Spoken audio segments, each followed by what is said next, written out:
source. What? I think his wife had an extra today, Okay. so helping her out. Let's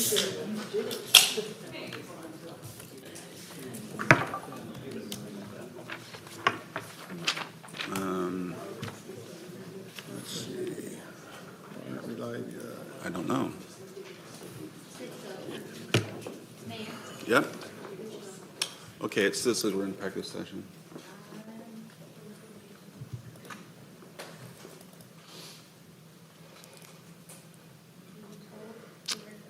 Okay, there goes webinar start. Okay, it is 6 o'clock on Tuesday, September 9th, and I'm call this Lacey City Council work session to order. I think Councilmember Stedman should be joining us remotely, but all other council are present. he is there. Yeah, I'm here. Great. And I also want to acknowledge that we, the City of Lacey, are on the ancestral land of the tribal people of the Treaty of Medicine Creek, including the Nisqually Indian Tribe and the Squax Indian Tribe. Can I get a motion to approve this evening's agenda? Move to approve the agenda as published. Second. Been moved and seconded. Any discussion? Seeing none, all in favor of that motion signify by saying aye. Aye. Aye. Anyone opposed? And that motion unanimously carries. We have an approved agenda. And first up on our agenda is public comments.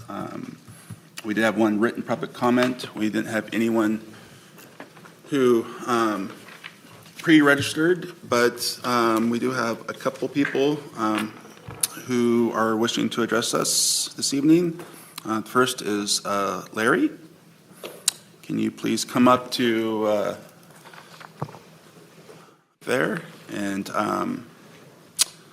give us your name, and you have 3 minutes for a comment. Good evening. I'm Larry Taylor from over by Hawks Prairie in the Ridgeview 2 housing area. So earlier today, I sent a letter to the civic leaders of Lacey, and I'm concerned about all the accidents at one particular roundabout. It happens to be a roundabout. I'm really concerned about the accidents at the intersection, I should say. And previously, we've talked to Intercity Transit, a little bit different letter. Last month, the Board of County Commissioners. So we've actually been doing a bit of work on this for some time. So attached to this letter is a study that came out in March about the most accident-prone traffic intersection in the whole state. So if you just take a quick look at the stuff I sent you, and maybe it's all electronic, but the bottom line is, here's one piece of evidence, 30 most crash-prone intersections in Washington. There's one up in Lake Stevens. It's not my backyard, I really don't care, but number 2 is the roundabout at Marvin, Willamette, and Britton Parkway. 161 accidents, and it's number 2 on the list. And the reason I really don't care about the one number 1 on the list, it's actually 4 roundabouts really close together. So if you took those 272 accidents and divided by 4, we are by far the worst intersection in the whole state. I think Lacey needs to do something about it. And before that roundabout was a roundabout, there was only 5 accidents in 6 years. That's less than 1 per year. Guess what? It went through the roof, as much as 55 accidents a year. You're paying more insurance, I'm paying more insurance. I think it's a bad choice. We need to take an unsafe intersection that happens to be a roundabout back to stoplights. It's that bad. So I wanted to bring that to your attention. And you say, well, everybody says roundabouts are the safest. But if you compare total accidents, less than 1 to 55, we need to stop having the accidents. We're not too worried about the injuries, but there have been a couple of accidents in that roundabout that folks have gone to the hospital, but it's not as likely. But over in Britain, they've had so much trouble with the roundabouts. For 10 years, they've been taking out the worst of the worst. And I think that's what we need to do. We need to take out the worst of the worst in the whole state. It's in our city. It's in our backyard. We need to be responsible to our citizens. No use paying an extra $20, $30, maybe even $50 a month in insurance. The closer you live to that roundabout, the higher your insurance rates are going to be. So that's my point today, sir, so. Thank you, and thank you for your information. This is a conversation that we'll bring back to our leadership and have some more conversations around it. Appreciate it. Thank you. Oh, yep. I know. Sorry about that. I know. And the next person who signed up is Pat. No, I'm just here to observe. Okay. Thank you. Thank you. I'll appreciate this. Anyone else wishing to address this council? Seeing none. And thank you for bringing this up. Really appreciate it. Okay. So first on our next on our approved agenda is the Lacey Library update.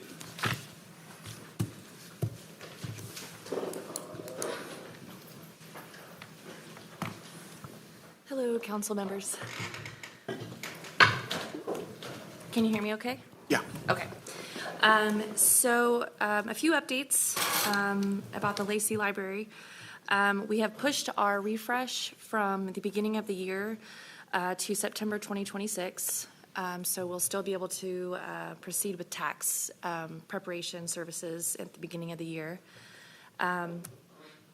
We have a number of other refreshes that we're doing around the district, so ours will be a pretty large one, so we wanted to make sure that we had enough time and, just to plan everything.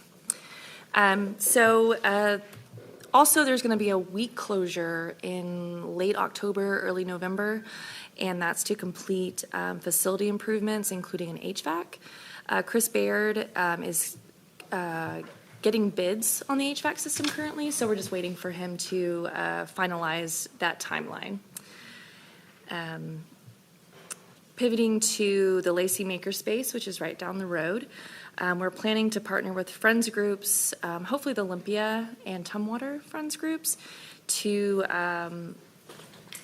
purchase Lacey Makerspace passes, but house them at the Lacey Library.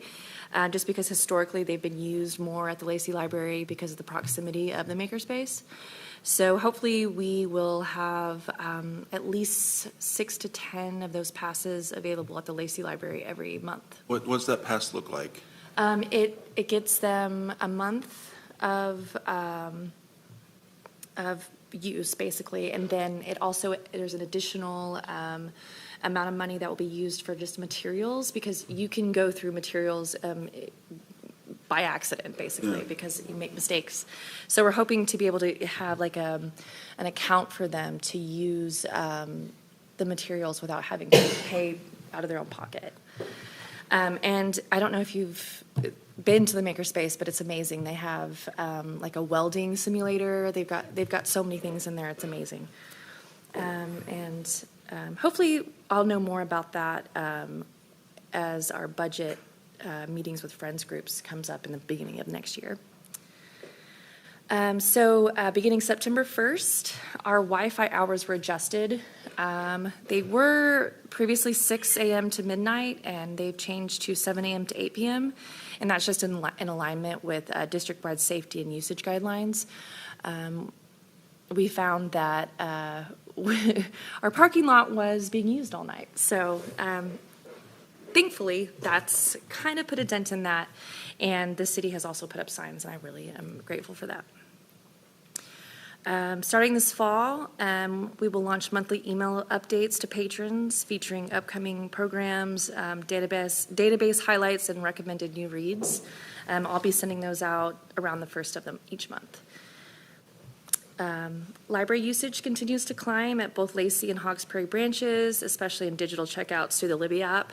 Hawks Prairie is continuously surpassing last year's usage by 50 to 60% each month. It's amazing.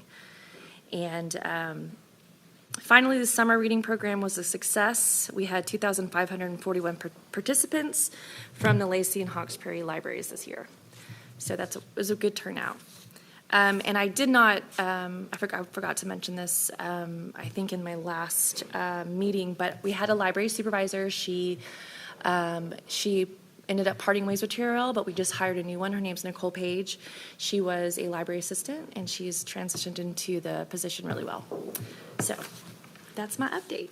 I have a question. Yeah. So who's using the? Thank you. Who's using the Wi-Fi till midnight? Parking lot. Just folks that want to park in our parking lot. But we found that like there's things we found that it's a safety concern sometimes when we come in the morning. And the reason why I asked is Yeah. because, during the pandemic, we had, sometimes unhoused or unsheltered Yeah. students who didn't have Wi-Fi access and they needed to kind of hug up to the library to Absolutely. get homework done and stuff like that. And I'm Yeah. wondering, if they are in that group. Not from what I've I seen. don't think so. It's vehicles and they'll live in vehicles. And so once we became aware of it, we started making contact with our community resource unit and mobile outreach team.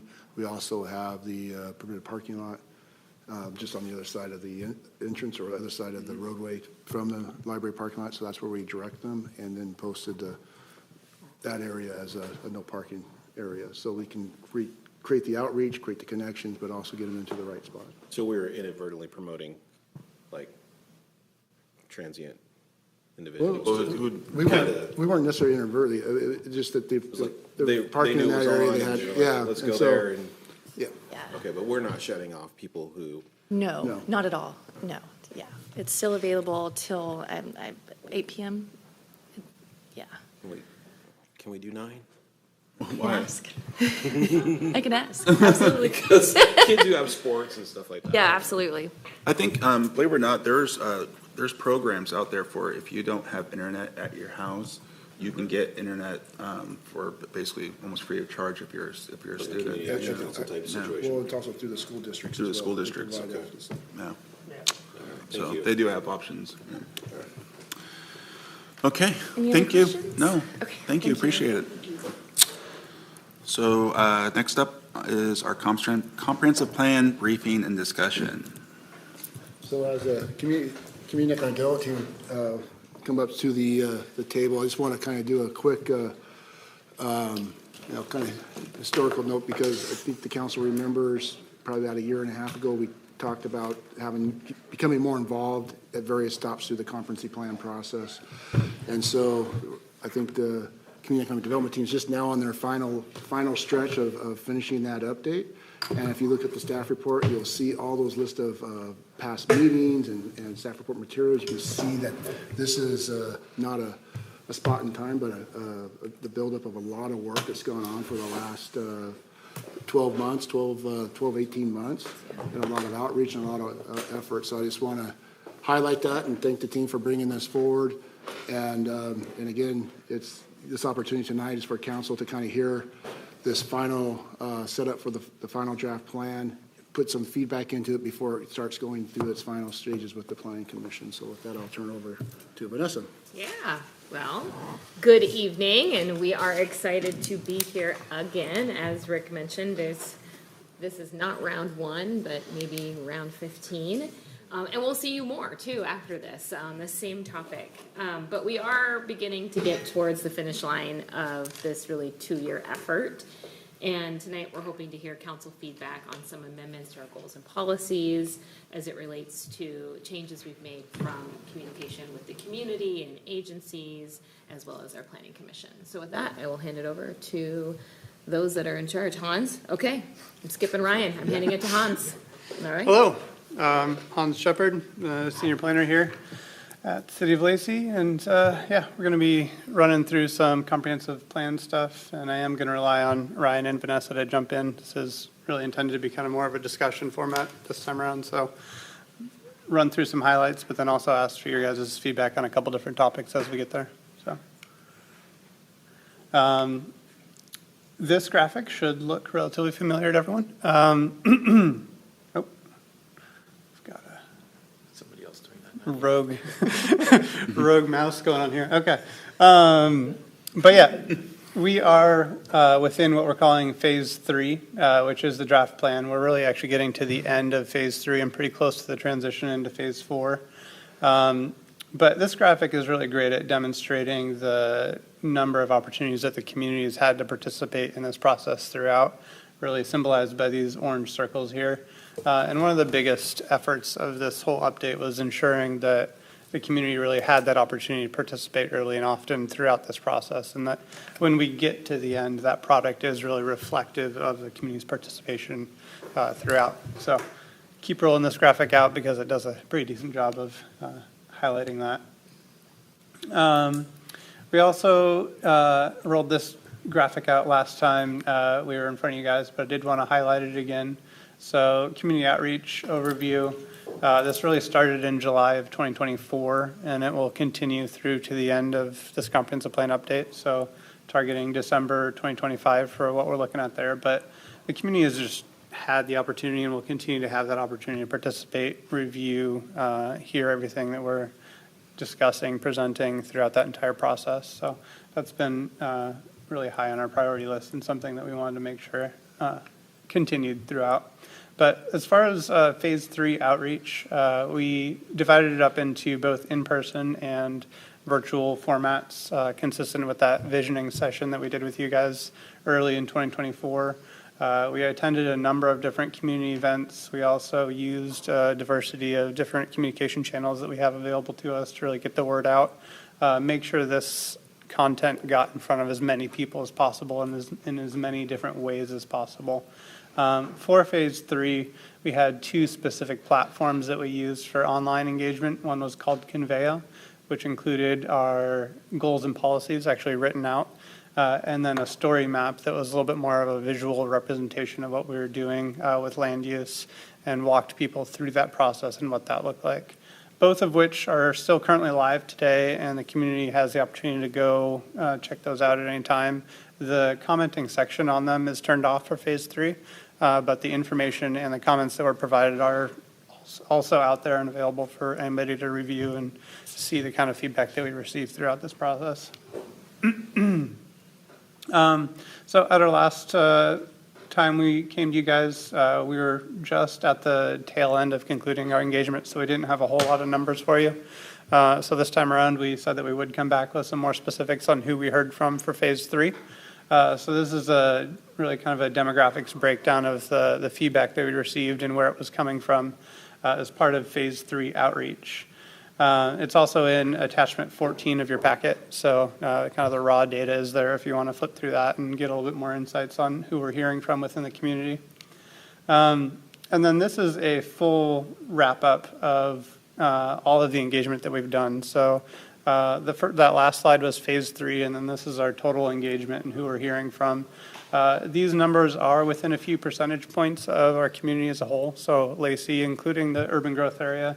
So that's really encouraging to see. We have been tracking this kind of information throughout the update process with the intent that if we are moving away from these numbers or aren't really kind of within that realm of what our community is as a whole, that we will implement different strategies to really kind of target those demographics to make sure that those voices are also heard and have the opportunity to be represented within this data. But to date, we've had around 60,000 community contacts throughout this process. So feeling pretty positive about that. The heat map here kind of shows where that feedback is coming from within the community. You can kind of see our industrial area to know that it's working, which is always encouraging to see that, in fact, our residential areas are being highlighted. So that was positive. But yeah, moving into phase 3, community feedback. So this is what we've heard through this stage of the update process. And this graphic here is kind of a high-level summary. No comment can be kind of cleanly categorized into one category or the other. Community members have comments that touch on a lot of different subjects. But generally speaking, this is kind of a summary of the types of feedback that we heard. I will note that the blue concern area, when we did do a deeper dive on what those concerns were and who we were hearing from and what those subjects were, predominantly what we found is that these tended to be really kind of more targeted incident or topic specific concerns and weren't necessarily specific to the goals or policies that we were rolling out. And when we took a look at the goals and policies, they were consistent with these comments to the degree that they related. So sometimes it would be something like maybe a specific roundabout or something, and we had transportation language that was supportive of that, but it wasn't quite touching. So that was one thing that we found there. And then also this was just utilized as a platform for the community to share feedback with the city. So again, not necessarily specific to the comprehensive plan, but more just an opportunity to provide feedback that the community took advantage of. So there's a lot of comments in there that are also of that character. But we did break it down by just kind of what are some of the high-level themes within the feedback that we did receive, specifically in those concern areas. What are still people talking about that are being identified as areas of concern? Some of the top ones, we have 5 for you here, 2 on this slide. But housing and equity was one that we heard a good amount from.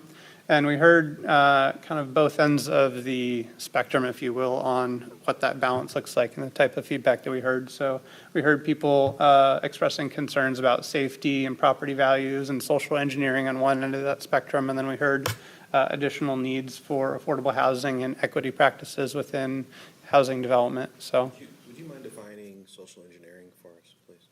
yeah, so those comments, I am summarizing other people's comments here, but had a lot to do with DEI-style practices, and there was some frustration within the comments expressed about diversity, equity, and inclusion, and whether or not that was an important thing that we should be pursuing. So that's what a lot of those comments had to do with. There weren't a lot of them, but when they were, those specific ones are kind of referencing topics related to that. Like, should we be doing these types of housing Yeah. over here and giving?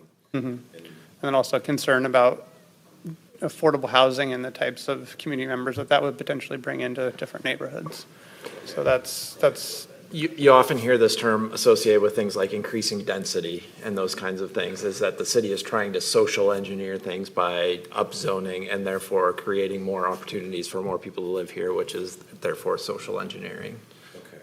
yeah. So They seem to miss the point that we have a lot of people here who already need affordable yeah. housing. So and I will note again that all of this, the actual written comments are within your packet. So they are, instead of the summary version that I'm providing to you guys. If you want to read the actual language, it is in there verbatim. So no interpretation from me needed. But then, yeah, at the other end of that spectrum, we had additional calls for needed affordable housing and equity practices within that realm and what that's needed there. We also heard about environmental protections and land use. So we had comments at one end of the spectrum for a need for preserving natural areas, protecting trees, forests, open spaces. And then at the other end of that spectrum, we also heard calls for more flexibility and identifying protections of those things being a hindrance or a block to development. These two we grouped together. Yeah. Yeah. So both ends of the spectrum again. The staff's approach with goals and policies that touched on these topics was coming down somewhere in the middle and responding to those as we could, where we could. So definitely not making everybody happy, but trying to find that middle ground that seems to encompass a larger segment of the community that seems to fall in there. So, Can I ask a quick question? I appreciate what you're saying about trying to balance out, but if you had 1 or 2 extreme comments and 98 with, opposing views, would you give equal weight to the minority and the vast majority there? we paid attention to the majority, stronger themes that were consistently repeated throughout the community feedback that we received. Okay. Every time we go out to the community, there are going to be those kind of few outlier comments Right.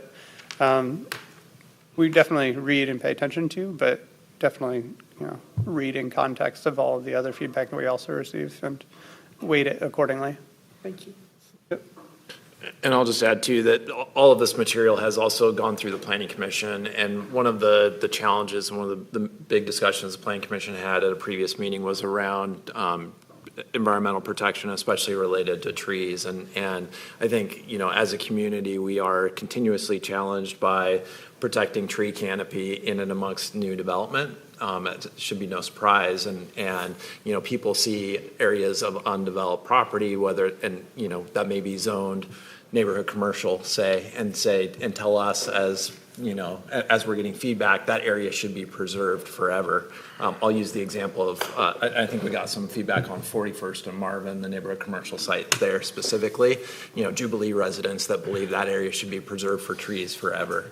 And so, it's upon us to balance like the needs of the community members as well, on the other hand, that are saying, hey, we need more amenities. We want areas that are closer to us for day-to-day services, to be able to walk to the corner store, whatever, So we have to, that's where we come to the staff approach, is try to balance the needs of everyone. Obviously, I think we talked about last time, it's a little bit of threading the needle sometimes to try to be able to do that, but we've attempted to do that. Then you got property owners and who are like, I want to do this with my property. Property Rights Act, plays Yep. into it for sure. The next area that we heard a decent amount of feedback from through this phase was traffic and specifically modal safety. And what I mean by that are related to non-motorized vehicles, so pedestrians, people walking, people biking, people on different other mobility devices. We heard a good amount of feedback on Marvin Road, specifically congestion around the warehouses and conflicts that exist there between different modal uses, so specifically semis with vehicles and the challenges that exist there. And that's something that we tend to hear a good amount about anytime that we go out to the community. So that one's a common element there. And then we also heard, as I was referencing earlier, concerns about a lack of action prioritization of bike and pedestrian connectivity within the community. And those comments tended to relate to both new development and existing neighborhoods. So finding ways to actively create infrastructure supportive of biking and walking and those type of things in neighborhoods that may already be built out. We also, as part of the transportation element, were required to have a assessment by TRPC, and they actually just provided their findings to us yesterday, so this is still very fresh. But I included 2 of their takeaways here as findings before they can fully endorse our transportation element the way that it is currently written. And those seem to be relatively in alignment with the type of community feedback that we're also still hearing at this point. Multimodal transportation uses, specifically kind of connected communities was one of our identified community priorities early on in this process, and it continues to be throughout. And these comments tend to be supportive and continue to be iterating and making those statements again. So right now, our staff approach is to further review the TRPC feedback that we've received and look for additional ways or opportunities to prioritize multimodal needs and complete streets practices within our transportation element. Do they have, with one saying things saying we lack the policies, do they give some example policies that they would like to see?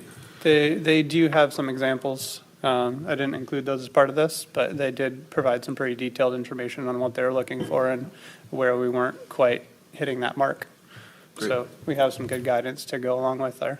Yeah, they provided us a matrix with exact language, so we'll just have to work that internally, and those amendments aren't reflected, I think it's attachment 13, is that what we're at? That shows kind of amendments to goals and policies, so we'll have to make some further changes to the goals and policies to address this comment that we just got yesterday. So there still might be some changes to the transportation line items to reflect that, because it is a new state mandate that they do certify it, so we will have to adjust those and bring it back to TRPC for their certification.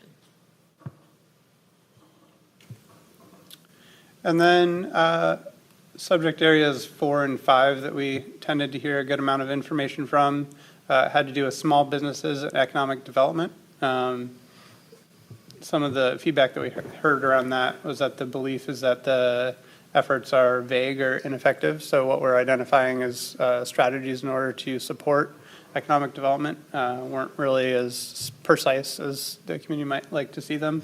And then there's also calls for direct support. And then they went on to expand that to include things like grants, affordable space, equity investments, things of that nature, specifically targeting kind of smaller businesses within our commercial centers and looking at ways to better support them. And then we also heard feedback around climate resiliency and public health. And then the feedback in this area had to do with requests for additional resources, so education, subsidies, emergency measures, and then also a desire to center resilience around saving lives. We did have a bit of goal and policy language in our draft that spoke more to property, but didn't precisely say or specifically talk about life as well as property. So these two topics are actually pretty consistent with their feedback, so we were able to actually take that feedback and work that into our draft goals and policies. So I think, apologies, I think it's attachment 14 or something. Whichever one is our updated draft with the red line kind of language includes some updated drafts primarily that address these two as far as proposed changes. So that is in your packet. But yeah. As a summary of all the different types of feedback that we did receive and what we responded to, we made 37 proposed goal or policy updates based on this phase 3 round of feedback. Those changes were also reviewed by the Planning Commission, and it is, there's my note, attachment 13, so that's in your packet. But those changes included one minor goal adjustment, 3 new policies, so 3 new policies that weren't previously in there at all. And then there was also one that was rather lengthy, so we split it into 2 separate policies that included the same, covered the same topics, but got a little bit more detailed into both ends of it. And then another 32 minor policy language adjustments. So that's just like adding an additional descriptive word or changing the phrasing or the level of intensity with the language that's used, things of that nature. But as far as the actual intent of the goal or policy, not largely changed within those, but minor tweaks. And we do have a couple examples that I'll touch on in the next 2 slides there. But then the remaining comments, generally statements of support, didn't really feel like we needed to do much change when people are generally in alignment with what we're rolling out. Goals and policies, generally in alignment with community feedback. So that gets at that kind of, maybe the comment is about something very targeted or specific, but if you kind of take a step back and read for intent and try to figure out what they're actually speaking to the degree that the comprehensive plan can address that subject, it generally does. And that also is kind of generally not goal or policy related. So we ran into a lot of kind of comments that had to do with a specific experience or incident, and trying to extrapolate that into goal and policy language.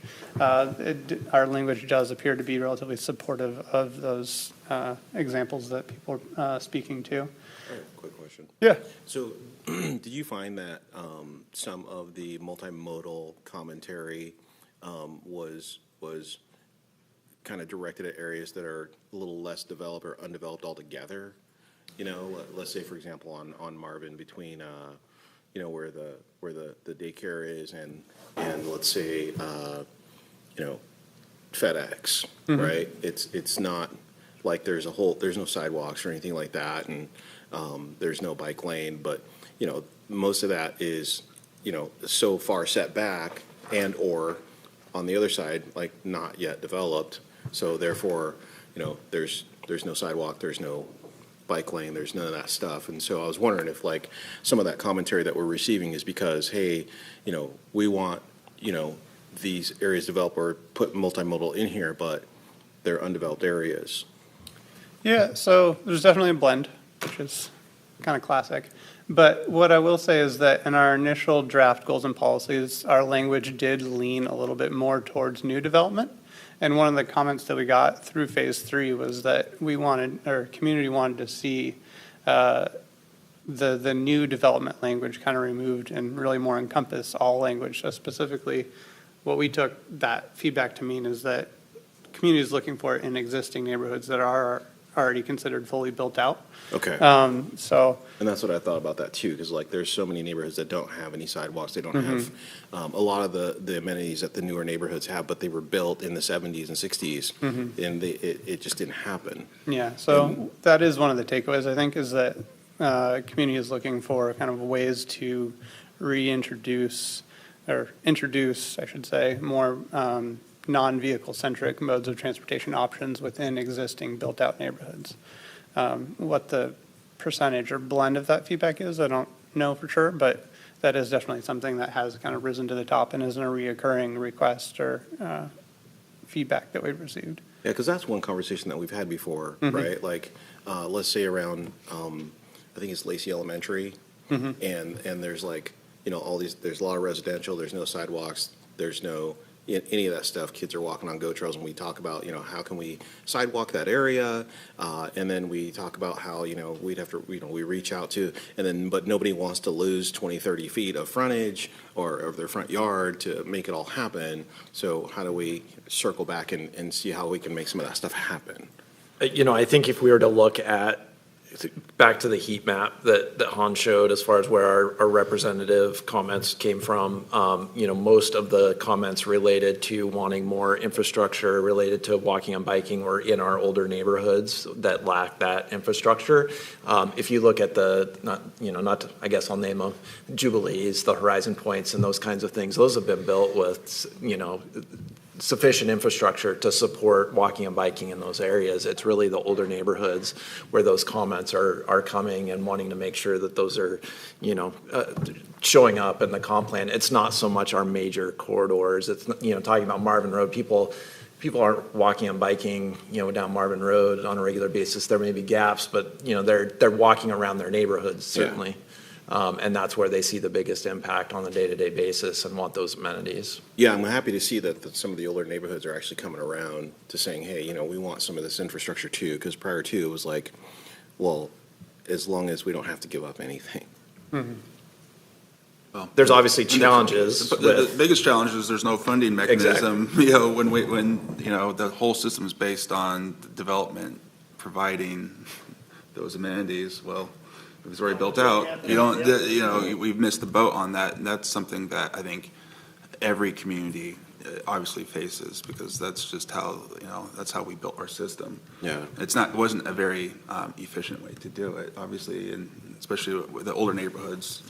They've missed out on a lot of those opportunities. But I think we can start thinking maybe outside the box and looking at specific pedestrian corridors that should be there that aren't there, and figuring out some innovative ways to making those happen. But it'll require a lot of engagement and money. and grant, and money, right? We don't have. Yeah. So My clicker might be dead. Is there a way that we can advance the slide? Good. Oh, there we go. The magic mouse again. There we go. Well, I'm going to abandon that and we'll keep going. This is one example. This is actually the only draft goal that received any revisions based on the feedback that we received through phase 3.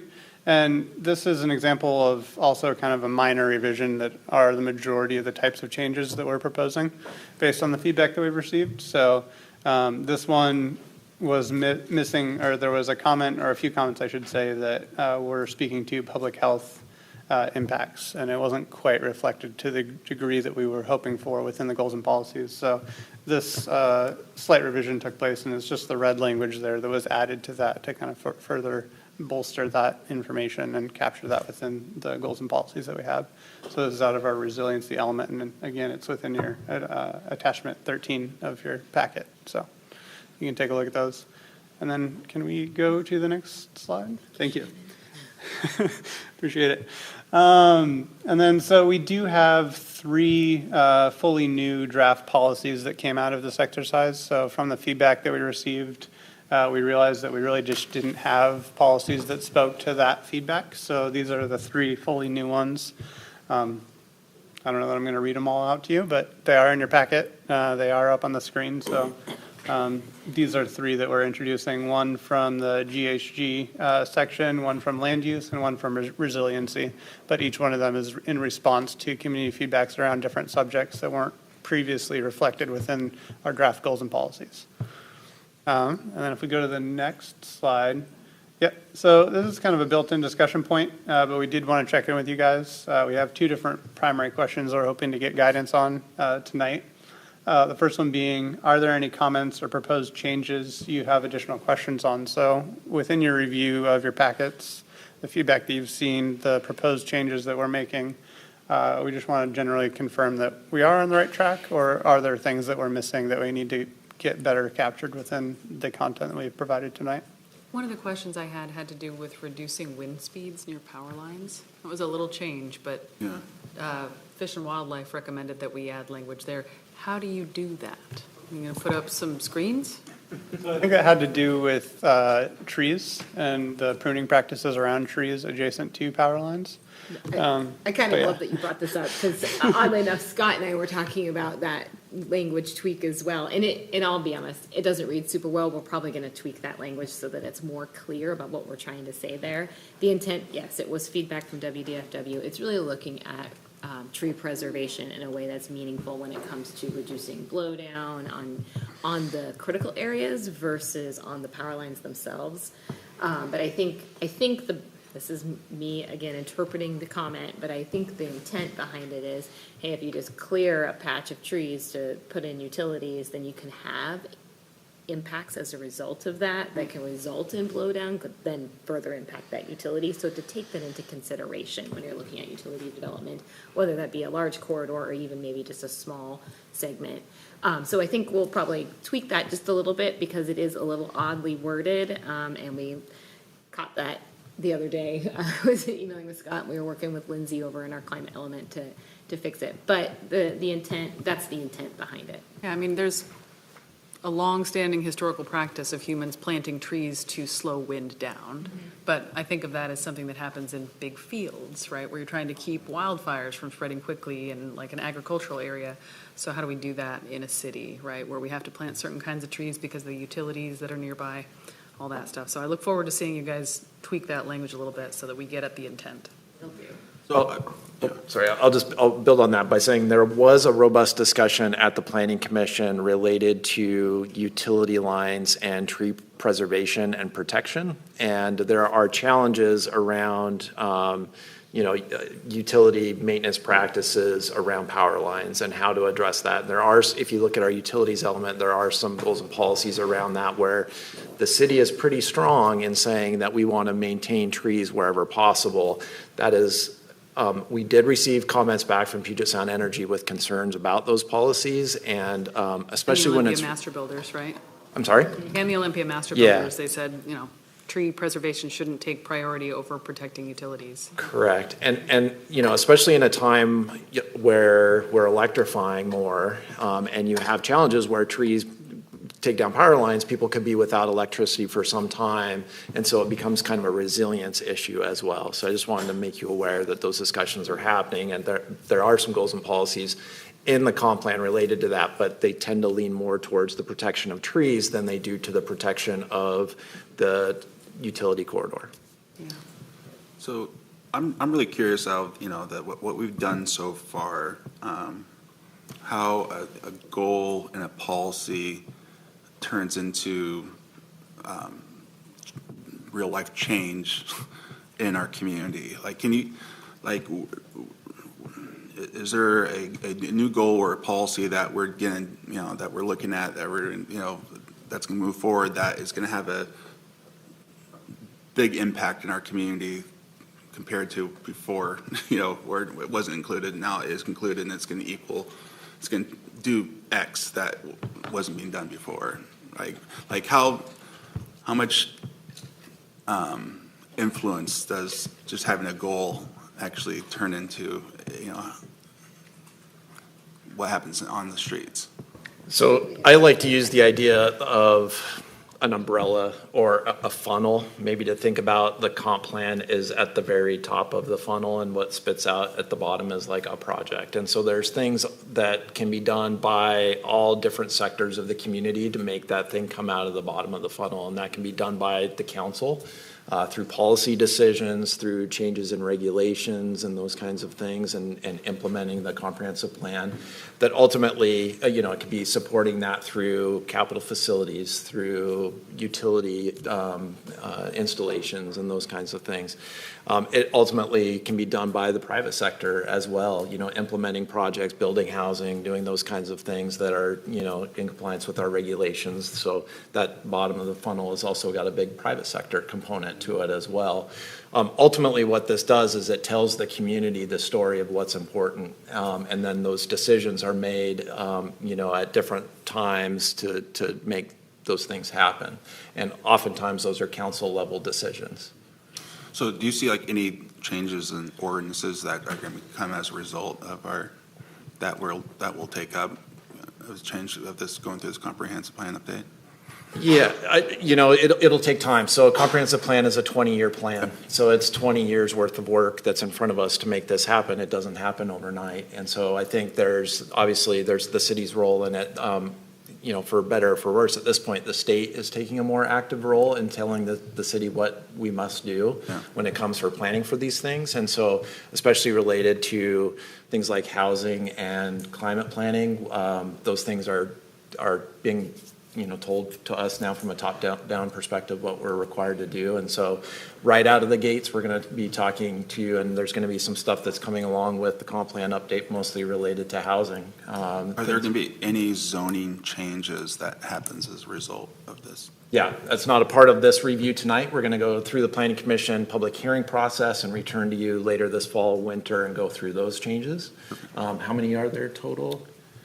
Changes or? Yeah, zoning, like specific zone changes, like. I think we're getting rid of or proposing to get rid of up to maybe even 8 different zoning designations that currently exist within the city. We do have a story map that runs through all of that in detail and actually points to where in the community those zoning designations exist, and also highlights what they would be changed to potentially. So there's a pretty robust story map that goes through a lot of that, which is pretty significant changes from what we are or what our zoning designations are today. So, yeah. So what Hans is talking about is more kind of consolidation of zones. There's also changes to zoning across the community that are, how many changes to individual properties, off the top of your head? Rezone request? Yeah. A lot. This will be probably in my history the largest number of rezone applications that we've done and will be implementing as a result of a comp plan update. And where that comes from is we also went through a robust community process to ask the community property owners, et cetera, what zoning changes we should be making along the way.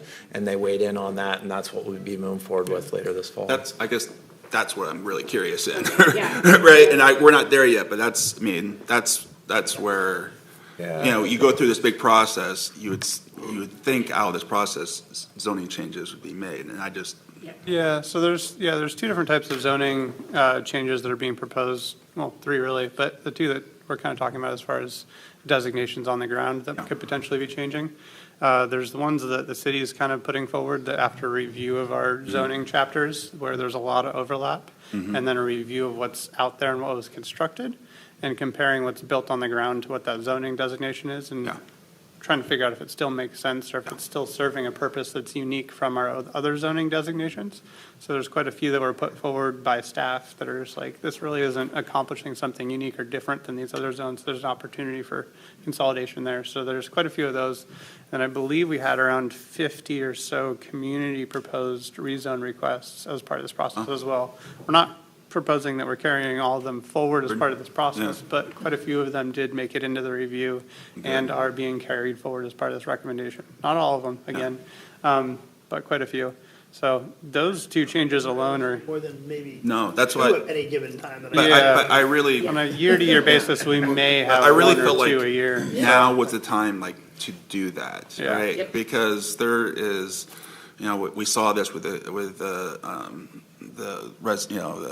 community whatever we just did, right? I mean, the neighborhood commercial, right? Like, wow, you start looking at that and it's like, man, this really hasn't been touched in a long, long time. And I know we sort of brought that up, like, when are we going to start looking at some of this other stuff? And at the time, we were sort of said, well, we can't quite do it, but it does look like some of that is happening. I think this really speaks to this process, because this process has been a very robust public engagement process, and early on there was some online opportunities to comment and looking at maps and is this zoning right or not, and it generated a lot of these private requests to be reviewed by the staff and what has merit, what doesn't, to bring forward to council. So again, it's a testament of this process and work that we're able to get this many suggestions and comments to be able to work with moving forward. I've definitely thought like the neighborhood going through that process and realizing there has to be a connection between being able to walk to get basic goods and services to meet a lot of our goals, and yet we haven't really added new, designations like that, going back well before me. So it's nice to see that we're connecting some of those things.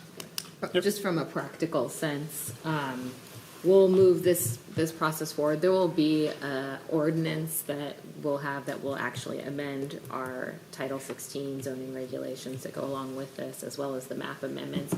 But that doesn't mean that our work is done. That's phase like 1A, right, of the work that we need to do. The policies will guide that next set of code amendments that we'll need to do to bring our entire zoning code up to the level of these policies that the council is looking at. So that's step one to get us there, but there's still going to be more work to do that we'll work with you all on. Those designations are one piece, but the other piece that council has been looking forward to is looking at the zoning regulations as well to make sure that they match up with those policies. Absolutely. So that gets back to the neighborhood commercial and what type of uses are allowed. And that will be like the next phase in 2026. Great. Thank you. Would that also include mobile home parks? It could. Yeah, protections there. Good. Absolutely. Any other thoughts or comments or feedback that you have for us on this slide? We do have a couple more after this one, but. That was sort of where I was hoping we were going to go to and saying, hey, hopefully out of this, we're going to actually see some changes in our ordinances and our zoning. Yeah, I think it was, if not this most recent staff report, the one before, it definitely had a link to the story map in there, and it does actually go location by location within the community and actually breaks all the proposed changes down in detail. So it's something definitely worth checking out. Last time we did a major comp plan update, we didn't change hardly any zoning at all. Okay. We could go to the next slide. And then one more. Yep, so also as part of this transitioning from phase 3 to phase 4, we're going to be rolling out a new website that is specific to the comprehensive plan. Right now, phase 1 through 3, we've really just kind of had more of an engagement-oriented website going on that's specific to the plan. But now that we're starting to get really into those close to final versions of a lot of this information, we're transitioning into what will be the final website that will exist on beyond the update process. And this is a kind of a screen capture of one of the pages of what it can look like. So it's going to be kind of very visual, and then it has a lot of links to helpful information. But then if we can go to the next slide, one of the cool components of it is that it's going to have some search functionality. So instead of having to read through every single goal and policy in order to get to the few that you might be interested in, there's some filtering opportunities. So filtering one by community priorities. So we touched on the connected communities earlier, but we developed 6 different community priorities based on the types of feedback that we were getting. So those are all now searchable functions, so you can actually look at our goals and policies based on those community priorities that were identified by the community. You can also filter by element, so climate and sustainability or transportation or what have you. And then you can also do cross-filtering, so say you want to learn about housing-related goals and policies that also have to do with connected communities or something like that, and then you can get the subsection of goals and policies specific to both of those things. So again, kind of moving away from more of a static document into something that's a little bit more user-oriented. You can quickly get to the information you're looking for and actually have a breakdown of what that is in quick order instead of the kind of more print version that we have today. This is where the final comp plan will live, right? Yep. So that'll be a permanent We- site that. Yeah, we will also have a PDF version available for those that are interested in it, but primarily this is what we'll be using post this update process as far as comp plan related things, and we'll be able to update that and add additional materials as well, so. We were really hopeful to be able to show you this today, but we're not quite ready for it, so hopefully we'll be able to show it to you soon. But I think, at least I'm really excited about the opportunity for the filtering of the community priorities to allow the comprehensive plan to really connect with our community the Growth Management Act and the elements that were required to include in a comprehensive plan don't necessarily always translate to that connection with the community. And so hopefully the objective here is by having these two different layers and this ability to look at our comp plan in a way that's important to you personally and how you value it, I'm hopeful that we can really build that bridge between kind of this regulatory document and what our community is looking for in terms of goals and policies. So fingers crossed, but hopefully we can show you something fun and interactive in the near term. Yep. It's not live yet. And then as far as next steps, yep, so again, we're in phase 3 right now, but very shortly we'll be transitioning into phase 4, which is that final review and then website publishing and development and all that. But next slide. This gives us kind of a breakdown of the next steps in that process as we transition from phase 3 to phase 4. So right now we're at the highlighted September 9th City Council review, but future events really working through the rest of September on through the end of this year. We have that transition of the website that we were talking about. We have the TRPC review, so we got that feedback. So we're looking at how to incorporate that feedback within our draft goals and policies. We have a public hearing that we'll have with Planning Commission, Notice to Commerce, SEPA, Planning Commission recommendation to Council, and then we'll have more review with you guys. And then after that will be a submittal to Commerce. But yeah, that's our timeline in between now and the end of the year. And I think that's my last slide, possibly. Whoa. Oh, that was me. But yeah, if there's any other comments, questions, feedback? Oh, that's great. Yeah, I mean, it's really coming together, and I really appreciate it. I feel, this really feels like a bigger. We thought this was going to be just kind of this minor. Felt like it was we'll just kind of do this minor update of our comp plan, but this feels like not that. It feels like a complete overhaul of our comp plan, which is not what I was thinking at the beginning of all this. So you guys have done an incredible amount of work to get to this point, and so thank you for that. I just, I know when we tried to do our big update, first time I went through this process, I remember how much work that was, and it looks like the deliverables out of this comp plan update is going to be considerably more than we've ever, at least I've ever seen on this council. So keep up the great work. You deserve a raise. Okay, thank you. And just kind of reiterate, I was looking back and look at dates. Again, there's still a lot more work to do, but I think the first meeting on this comp plan update was in February of 2024. So if you remember every step of the way, and we talked about in 2023 how council would like to have more touches before just getting to something at the end. And this is where a deliberate effort to make sure that the community, the Planning Commission, and the council all been in the loop on this development of this comp plan. So I want to thank Vanessa, Hans, and Ryan, and the rest of the team for doing that work. It's been a lot of work. Again, there's still more to do, but it's coming together. It really is a big difference, though, from, I know Andy and I have been here a while, so we've been through a couple of comp plan updates and never had this much input, this much involvement with the council before, so I've enjoyed that. Or the community. I mean, Or the community, for that matter. the amount of 8,000 touches. Yeah. the amount of, pretty cool. that's just an amazing amount of work, That's multiples of That any heat time in map, the past. I want to highlight that heat map again. Yeah. 60,000 touches, but look at how it uniformly spreads throughout the entire city. Right, So it's not just one neighborhood, location. it's not just one event, it's comprehensive. And it's, the use of being able to use technology now and outreach and everything, how we did it before, it was like people would have to come here, and it's whoever showed up got the input, and houses remember with that? boards. Oh yeah. That's how we used to do it. I mean, that's how we did it. That's The internet didn't exist. yeah. Come along. For the record, I was on the planning commission that did that comprehensive comp plan, and then we ratified it, and I got on council too. Yeah. Kind of cool. Okay, thank you. Thank you. Okay. All right. Next, I'm talking about a multi-step process and conversation as Shannon makes her way up to the table. This is the second conversation with council on potential revenue options. And again, this is intended to get more information in terms of some of the revenue options the council could consider to raise revenue to work with our budget topics. The last work session in August that was brought forward to council were the topics of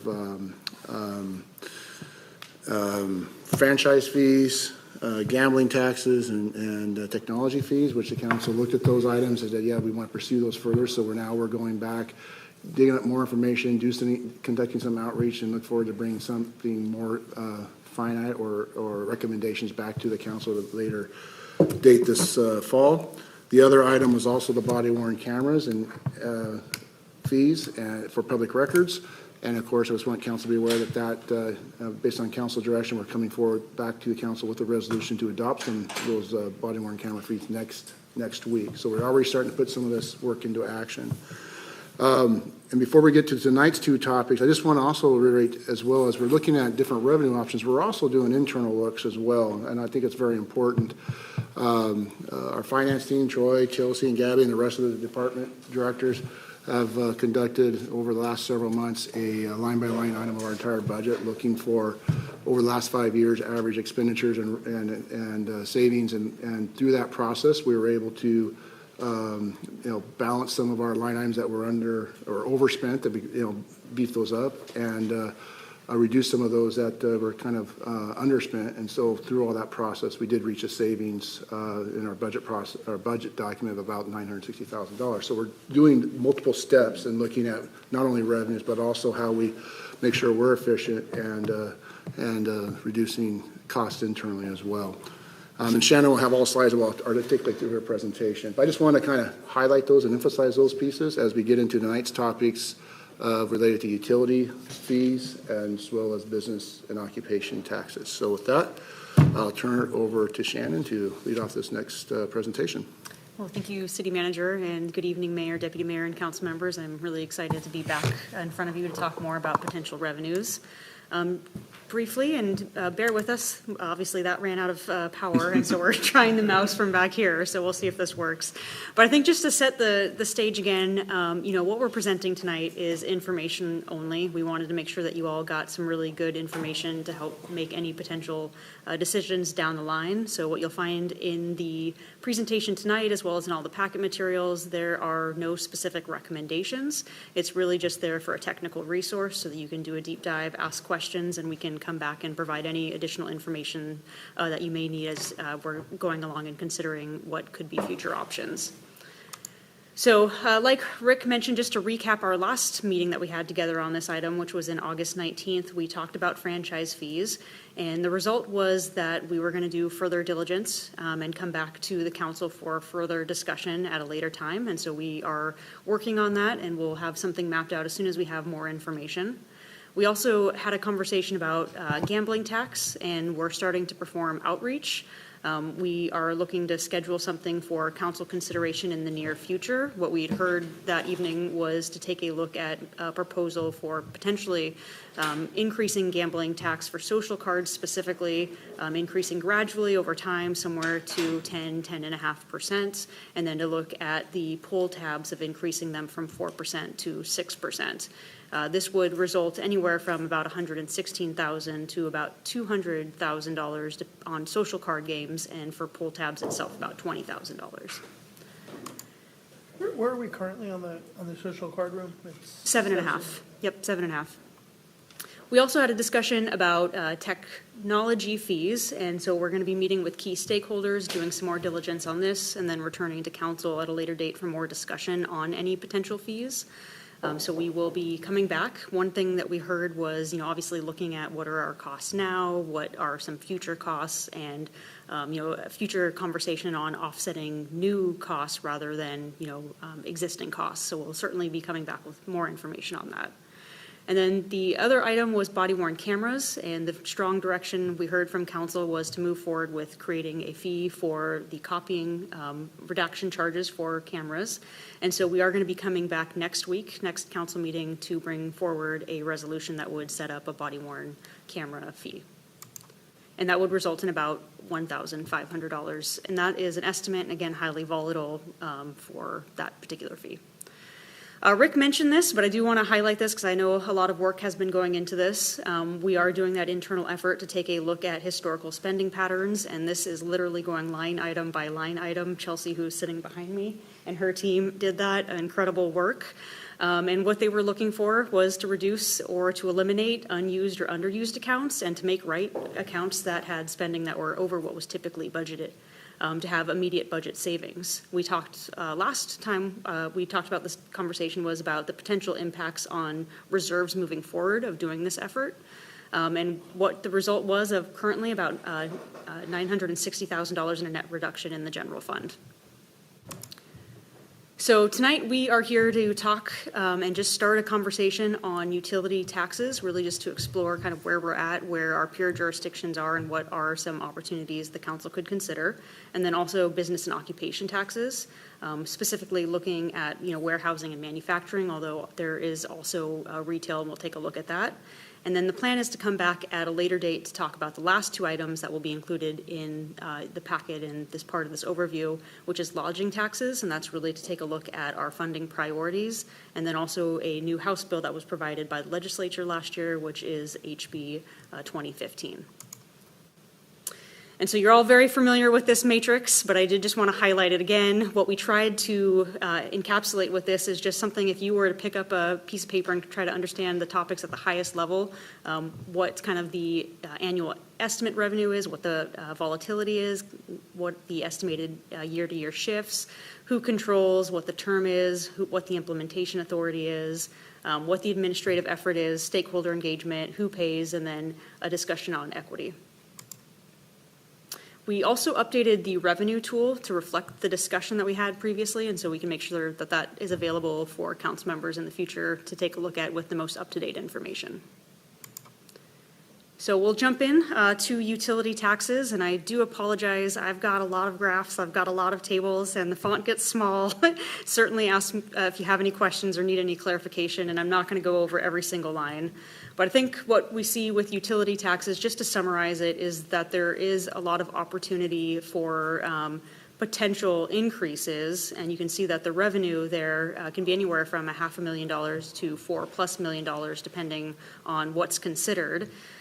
When it's looking at volatility, it is a utility tax, and so comparative to a lot of our other sources of revenue, it is much more stable. It's considered an essential service. It's reoccurring. So the year-to-year shifts in estimates are around 0 to 3%, although certainly when you look at our historical data, it's greater than what's presented here, but just conservatively thinking about it. The city can control many of these options, and as you can see, it would be a short thing to implement if there was a direction to move forward. However, there would need to be a lot of administrative effort and a lot of stakeholder engagement as part of any potential moving forward. One thing I did want to highlight as part of the equity, it is considered a regressive tax, although there are some programs that can help make it less regressive, and we'll talk about some of the utility programming that is offered by the city. So just for background, utility taxes are authorized by state statute, so cities can levy business and occupation taxes on public utility businesses as well as their own utilities. These revenues are unrestricted and they can be used for any general government purpose. There are some limitations with some utilities. So for electric, phone, and natural gas, they're limited to 6% without voter approval. And internet and satellite TV may not be taxed at all. For no limitations, Councilmember? I should, under the equity portion, I don't know if it, I mean, at least it's important to me, but having something signify that like, this tax would hurt the most vulnerable people the most because they have the least amount of disposable income. So something signifying. Yeah, something signifying that like who's impacted. It does say customer, but it's going to hurt the people with the lowest incomes the most on a percentage basis. So, if possible, it'd be nice to have some sort of just clarification on these how that. Where the spread of tax is going to go, if that makes sense. Sure, it does. And absolutely one of the things that we wrote in the regressiveness is that This would be something that's passed on to the businesses and then passed on to the consumers, and those with lower incomes, those individuals would be paying a higher percentage of their total income. And so certainly understanding what you're saying of this is one of the more regressive And I forms. say regressive sometimes gets a little confusing because people might not see, oh, this is what it's actually meaning, not just hurts business, which is what a lot of people just think. Absolutely. So for no limitations to water, sewer, solid waste, or stormwater utilities. And then for some limitations, cable has the distinction of it cannot be unduly discriminatory, which means it has to effectively be in alignment with your other utilities. So Table 5A of your materials provides a kind of overview of where Lacey's utility tax rates are, what those requirements are, not necessarily state, sometimes they are federal requirements, and then also just examples of Olympia and Tumwater comparative to the city of Lacey. And what you can see just really quickly is that Lacey's utility tax rate is consistently 6% across the board with the exception of cable, where there is no utility tax. We do have a franchise fee, but we don't have a utility tax. And you can see our neighbors have a higher utility rate. The state max, it says is 6%. So how does Olympia have 9? That's voter approved? Voter approved, yep, that is correct. Where would the UJ fall under? You know, if it's Olympia address, Olympia's paying it, or are they not paying this? County. Be county. Okay, just making sure. So I did mention that we have a couple of utility tax relief programs, so I do want to take some time just to go over them really quickly. So we have our Lacey Utility Discount Program, and this is a 50% discount on residential city utility services. So these are for our utilities, so water, sewer, and stormwater, and it is eligible for individuals in the community who are low-income senior or disabled community members. So you have to qualify as being low income. That's kind of the broadest category. That includes having a disposable income that is less than 50% of the AMI for Thurston County, and that is adjusted for household. And then being an older adult, so 62 years or older, or a person with a disability as identified by the Social Security Administration, or at least 40% by the Veterans Administration. So as far as we know, with information from 2024, there are about 281 households that have been approved for this program. So it doesn't apply to low income if they're not senior? Correct. And we do have, and you can see it says adjusted for household and one of the following, so you do need to have that broad category. We do have a second program, though, and this is for low-income families and individuals. Right. So we have a second program, which is the Lacey Utility Assistance Program, and this is a donation-supported program which helps low-income families and individuals with their water bills. And so the eligibility here is based on 150% of the federal poverty level, where individuals or families can get $75 twice a year, provided that there are funding available for this program. And this is something that isn't administered by the city, it's administered by the Community Action Council. And on average, we kind of notice a fluctuation of this programming, but we see around 50 to 150 families or individuals receive funding through this program. I've had this conversation with our city manager, but I think this is the program that we need to take a look at and update quite a bit. There's some really big flaws, in my opinion, when it comes to this program. I mean, the only way you qualify is you have to be in the arrears, so you have to be late on your payments. And so which is crazy because as soon as you're late on your payments, now there's extra costs involved in doing all that. And so but you can't access the money unless you're late on your payments. And then the other thing that, what happens if you're low income, you're facing this every single month. And so you have to then be late on it, and then you get a one-time $75, and that rarely will ever catch them up. And so it's just, you're always chasing it. And talking about, the equity where, on this. And the other thing is it only helps 50 to 150 people, yet we have a fund balance that could help considerably more than that. I mean, this fund balance should drop to, should always be around, there's enough, trust me, there's enough people out there that are struggling to pay their utilities. It's just not set up very well at all. These eligibility guidelines are written by? This is, you have the opportunity to pay, all these funds come from, you can choose to pay a little bit extra on your bill, and there's other, ways, I think that, it's all donation supported. But in order to access this, it's not easy at all. Well, None of it's tax dollars, it's all donations. Where did the eligibility threshold of 150% of the federal poverty level come from? I'm sorry if that was stated, because that's super, super low. Yeah. The federal is like 27,000, isn't it? Something So as far as the history of the program itself, it's something we can certainly look into more of, unless, City Manager, you have a response to that. That was You just know. just it, is this is something too, if we start looking at utility taxes, we need to make sure that we have these programs in place that can help those, that can be duly affected, to Councilmember Dunning's comment earlier. We don't have a lot of history on this program. We know that, as the mayor said, a lot of it's funded through community donations. That's actually a good thing, neighbors helping neighbors, but also how we promote that opportunity to donate too.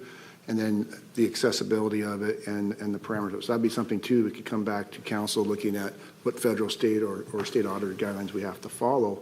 But that's something we can bring back as part of the pieces to the puzzle to looking at utility taxes. So the eligibility guidelines aren't written by us, they're written by the Community Action Council. So the history that Troy's provided is that the parameters were set by agreement, and we can take a look at what those agreements are. But I think, like the city manager just mentioned, obviously we're overviewing where we're at right now, but there are opportunities for us to explore more and bring back additional information or potential changes to programming to the council in the future. And part of it also is the fund balance has grown through the COVID years as well, because of the other assistance that was out there to provide assistance to folks. So I imagine this was put together long time ago. Way back. Yeah. And Before, as long as I can remember. And I really appreciate the Community Action Council, taking the lead on this. But I know someone who is constantly, having a very difficult time paying their utilities, and it is not, it is crazy that you can't be proactive. You have to wait till your bill goes in. You're late and have late fees. Late, oh, yeah, and then it's $75. Oh, thank you. And so there's a lot of people who are not accessing this, and yet the fund balance is pretty surprisingly high. And so that means that those dollars should be out in our community helping people. That's one of the things we can bring back to council to talk through with more conversations. And just so you know, the fund balance is around $17,000 based on 2024 information. Councilor Stedman has a question, I see. Yeah. Mike? Wrong button, okay, hey, thanks. Hey, I think before we start looking at, getting more from utility taxes, that, there's a lot of things that go into utility taxes, and lots one of them. And that's the reason why, your bill's $100 before you even use a gallon of water in the month, or let alone, other fees. But what I'm getting at is we should probably ask other entities like LOT to see if they could reduce the cost if we're going to ask for more, so people are basically paying the same thing. There's a lot of expenses that due to LOT increasing their fees, a lot of it's for future growth. So 50 years from now, they're going to build another facility, but that's not an immediate need. So, yeah. People are struggling today, and they need relief today. And they don't really care if the building needs to be built 50 years from now. So maybe, we can massage it a little bit and find an easier way to get more money and for immediate help as compared to things down the road. And I think lots of the first step. We need to ask them if they can help us help our residents. So just for the record, I don't think we're at this moment looking at changing anything to our water, sewer, stormwater. We have a rate study that was done that is setting this. if something in the future, we have to wait till the next rate study that comes before we can even discuss this. This is really just for information only. The only thing that, and I appreciate the work that's gone into this, the one thing that we asked staff to look at specifically was for the cable. That's something I think can happen pretty quickly to go and, we should have done that, in my opinion, a long time ago, but the other ones. Yeah, we're on the same page with that, Mayor. Yeah. I mean, as soon as, as soon as water or sewer or we're not stormwater there. comes up, then we know what the next step is, right? Yeah. So I just want to plant a seed and go from there. Thanks. I would just add that, keep in mind that we're talking about the utility tax, not the utility rates. Yes, And that's the rate different. study, this has nothing to do with the rate study, actually. The Yeah. rate study was about the rates to take care of future needs of the Sure. Correct. Sure. Correct. And- That's but absolutely one of the true. things too, we want to make sure we're sensitive to both. Absolutely, and, it's still money out of people's pockets. Yes. no matter how you- But, yeah, exactly, and we also need to be sensitive as, passing it on to the businesses, then pass it on to the ratepayers, that's, our business has been through a lot, we have several business owners on this council, and every time we hear that, it's concerning, yeah, they should pay their fair share too, probably, maybe even a little bit more than the average bear, but, it's something to be conscious of. And I just want to reiterate too, for the purpose of tonight is really just to go through all the information. Everybody has the same understanding. And so we're going to go through some of those, all the different utility rates, but we can also talk specifically about cable as well. But I want to make sure we can get through some of that information because I think it's informative for council to have. I'll make this really quick, but just to piggyback on the fund balance that we're talking about, if there is a fund balance there, if there's something we could do right away to look at why maybe we're just not getting information out there good enough, and that could be a really simple fix. So if that's just something that we could look into, it makes no sense for the money to be sitting there when there's so many people that are struggling. So maybe evaluate really quickly if there's a better way to get that information to the customers. And that's good feedback. And I do want to reiterate that Troy did confirm with me that that fund is 100% donation based. Mm-hmm. And we did have a negative balance as recently as 2016. So even though we had that built up, 9 years ago, but it just seems, but it's just we had that built up. As recently as 9 years ago. I could see though how a lot of people were dealing with like paper copies and used to paper copies back then for their billing statements. So maybe if it's on the paper copies, they were more paying attention to that. Whereas now, maybe it's online, they're not paying attention to it. What I'm getting to is what I also think is there's accessibility and how we can work with the Community Action Council. Community Action Council has been a great partner in this ministry in this program. They also were really fundamental in the COVID relief, and but then also look at making sure that we can make that balance healthy and there's people are aware that they can help out their neighbors and donate too. There's two pieces to that puzzle. Yeah. I just think we need to get on that sooner. That's what I was getting to by recently, by 2016. Yeah. One of the positives of having done this research, and again, like we've reiterated, this is information only, is you'll see in a slide here in a bit, we did get the opportunity of taking a look at our peer jurisdictions, and several of them have identified their programs, and so that gives us a good springboard to take a look into what our other jurisdictions are doing as part of this process.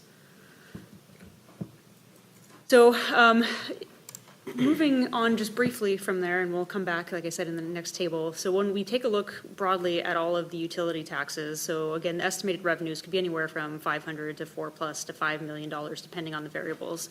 But one thing we did see is that with every 0.5% increase, you can see the breakdown of what we estimate for what could be potential revenues. So solid waste around 40,000+, water 108,000, sewer 125,000, stormwater 25,000, and for cable 60,000. So this is the slide that I was just mentioning. What we wanted to do from the last time we had this conversation was to take a little bit deeper of a dive into our peer jurisdictions. So what I'm showing you here are the same jurisdictions we used last time. And you can see kind of the average population, the population of all of them, the median household income, and what that average is, the renter versus owner-occupied level of poverty. And then, like I mentioned, as part of the scan, what we were able to do was see who had utility discount programs. And you can see that there are a lot of different ones, whether it's flexible payment to kind of the senior, disabled, low income that we've already talked about, low income general, and then other. And I think the other category was predominantly COVID funds. So just want to keep that in mind. But it gives us a kind of a springboard for us to take a look at what are those other jurisdictions doing for those programs. But the one thing that I did want to highlight when we look at our peer jurisdictions is that if you look, broadly across the averages, when we're looking at this group, it is very close to the city of Lacey itself, where population, taking a look at median household income, the breakdown between renter and owner occupied, and poverty level. So continuing on with kind of just a comparison with our peers, we first took a look at gas, electric, telephone, cable.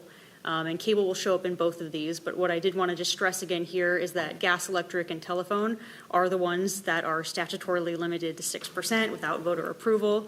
And so what you can see within our peer groups here is that the average is very close to 6%, and it's only a little bit above because of two jurisdictions, and that's Olympia and Pasco, have voter-approved increases beyond that 6%. It looks like we're the only ones not doing the cable. That is correct. It's Yep, crazy. that is correct. And just quick math, because you said it was 60,000.5%, so if it was the same as everything else, you're talking about $700,000. Yeah. We'll get there. Yeah, It's a real number. we see that later, and when we get to it, I'll ask you some more questions. Great. So continuing the comparisons, just again to show the rest of the utilities, we have up here garbage, water, sewer, stormwater, and I put cable again. And what you can see across our peer jurisdictions is that comparatively, we have a lower utility rate. So you can see with garbage, the average rate was around 10%. For water, it's around 9%. For sewer, it's around 8%. And for stormwater, around 8%. And to go back to cable for just a second, it is about 6% across the board. You said that's voted on. Which one? No. No. No. That can be councilmatic decision. That's councilmatic. Yep. Does it apply to streaming as well, or is it just It's traditional cable? Just traditional cable, you can't tax internet services. So on the topic of cable, we did want to start off the discussion with cable and just kind of doing a little bit of a deeper dive. And so what I've set up here, and this is very similar for all of them, so I'll just run through it once. On the left-hand side, you have just that summary of the city comparative to its peers. In the middle, you have what a potential utility tax could look like by every 0.5%. And then on the far right-hand side, you have kind of the history that we have that helped inform our estimates. So how we got to the estimates with cable was we took a look at our franchise fee, which we do have a franchise fee, and so we do get revenues based off of that franchise fee, and it's 5%. And so we were able to take a look at that and then turn it around into a utility tax. And we talked about franchise fees at our last conversation. And many cities that have franchise fees also have cable utility taxes as well. So they have both. Yeah. So this is my question. I was surprised that at 6% is 720,000 because I thought it was going to be much lower than that. So, but you're saying because of our franchise fee, it tells us how many cable users there are?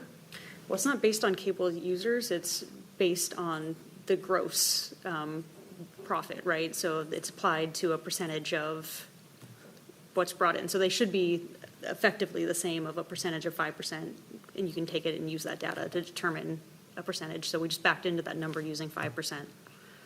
Okay, so our franchise fees is based on how much revenue all they're getting within the city, and so we're taking that. Correct. Okay. Yep. Same thing the tax rate is, though. Taking that 5%, Got it. backing down to a percentage basis and then it back in. Well, And it lands at 5. it lands, no. Well, it No. just gives us Oh, the, We are currently Yeah. on the it gives us, franchise. we can break it down to a 0.5% Yeah. rate per 0.5%, or, and then we build that up into that table. So if you take a look at the table on the far right, you can see our past, 10 years for our franchise fee, and you can see we've seen some fluctuation. So I think I do want to highlight that as, again, going back to that volatility, and certainly something we know with, cable is that increasingly across the board, we're seeing less and less subscribers, but that doesn't mean that the cost is not increasing. So certainly, when you look at some of the past years, you can actually see an increase some years. But you do see a reduction over the last couple of years. But what we were able to do was take that number, that just $620,000 plus dollars, and we know that's 5%. And so when you look at the estimated, 6%, that's 1% higher. So knowing that's about another 120%. I mean, the one thing is we have added quite a lot of multifamily, and a lot of what's offered in the multifamily is cable. They don't have, direct TV or whatever, so you have to go through the cable that they provide. So it does make sense that with all of the additional residential multifamily we've added, that number would have gone up, a little bit over the years, where we saw it historically just dropping like crazy until all this big, multifamily boom that we've seen. So You're still using yeah. using multifamily, you're still Sure. going to use streaming They can, services. and they can, yeah. But you can see there's probably more of a connection there. But I do think this is something I would like to see us go to 6%. I think we should have done it. When I first saw this, 15, 16 years ago, whatever it was like, yeah, why are we the only jurisdiction that doesn't do that? And back in the time, it was well over $1 million that we have collected at the time. And so just think of what that could have helped us with our budget after all these years. So is it either or? Is it cable internet or cable TV? Just cable. Just cable. Just cable. Can't do internet. So But Internet and satellite TV cannot be taxed. Cable TV can. I'm just trying to figure out who still uses cable TV. Everybody uses cable internet for the most part. So it's people use Comcast cable for get their TV. Those bundle services. So If it's billed on the same bill, that's what I'm just trying to. They separate. Okay, no, it's blowing my brain over here. I'm curious, you said some of them actually do both the franchise fee and the tax. Do we know how many of them, who's doing both? I mean, because, we're already getting 5% on the franchise fee. So we're talking about really, if we were to add the 6% tax, it's 11%. It's a pretty significant hit. And again, the customer's gonna pay for this, not the cable company. They're gonna pass this on, obviously. Yeah. But if we did 2%, we'd be in the right range.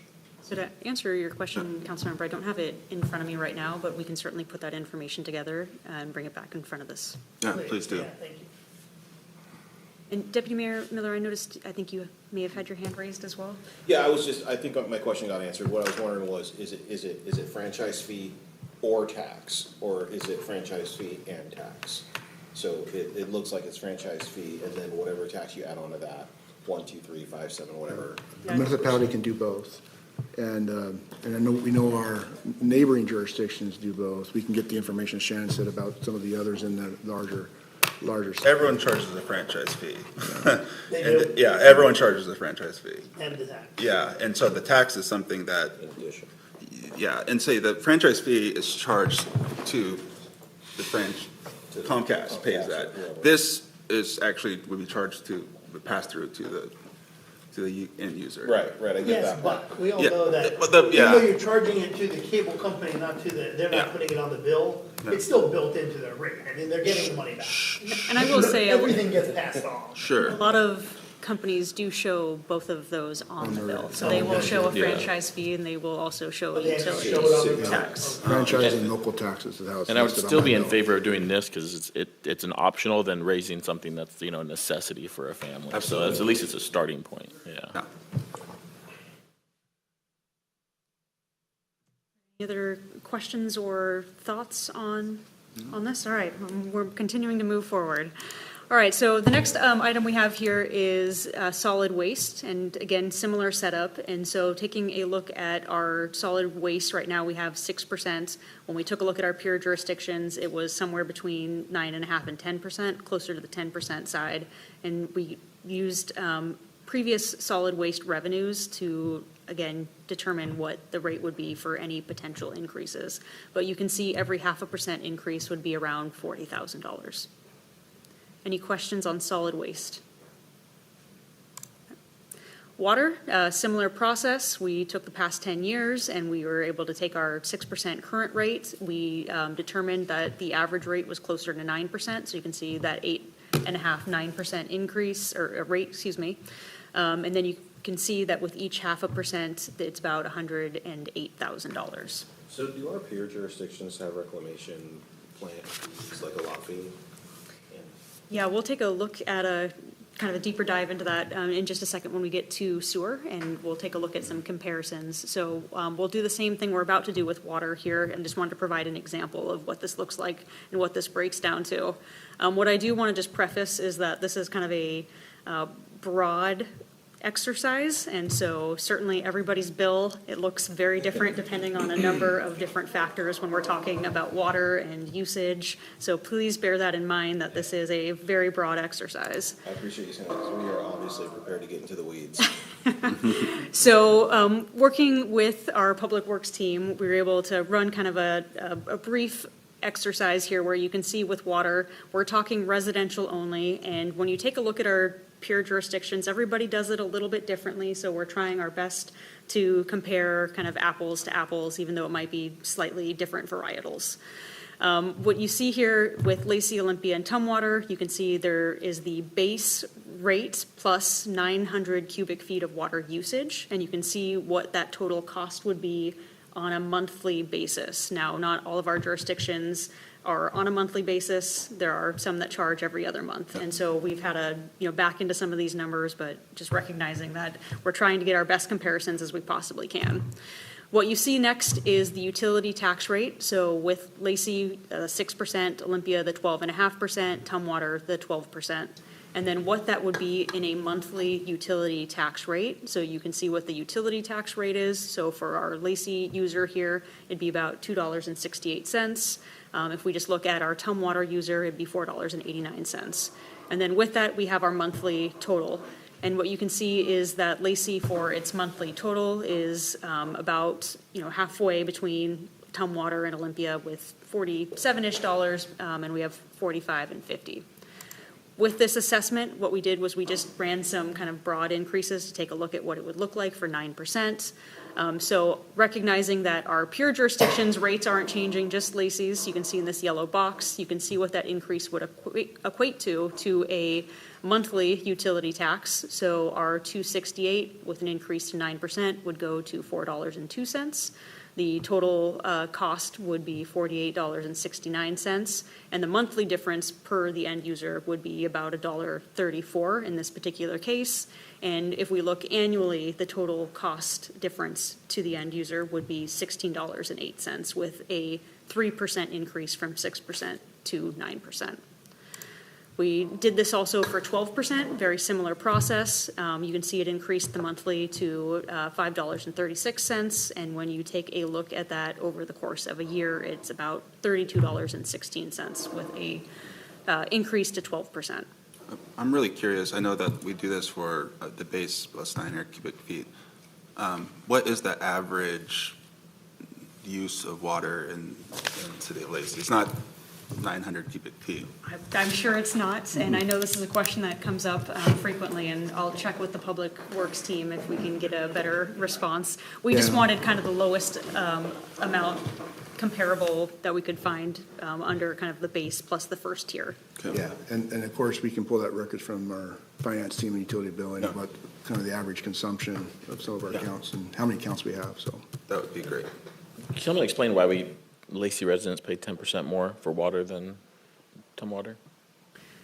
Just help me understand that. Sure, and I think these are, I think the rate studies were brought up in planning for the future, and so I think it is a good thing to recognize that we have done, rate studies in the past, and that we're currently working on rate studies now to help us determine rates moving forward.